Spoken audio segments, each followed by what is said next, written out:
The echo effect simulates a reflection of sound waves from a surface back to the listener. Here's an example of setting up an echo audio effect in Unity.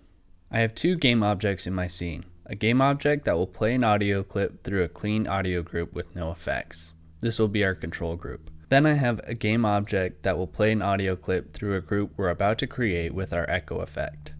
Both game objects have a simple script that plays an audio clip through an audio source when a specified key is entered. To set up our effect, we need to assign an audio group to the audio source. So first, we need to create an audio group.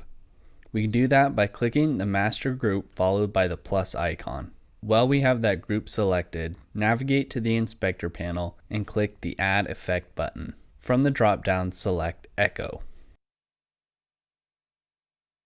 The sound effect I'm about to play is from my new sound effects package published through the Unity Asset Store, called the Storyteller's Sound Effect Package. You can check that out by clicking the link in the description below. First is the control group. Next is the same audio clip with our effect.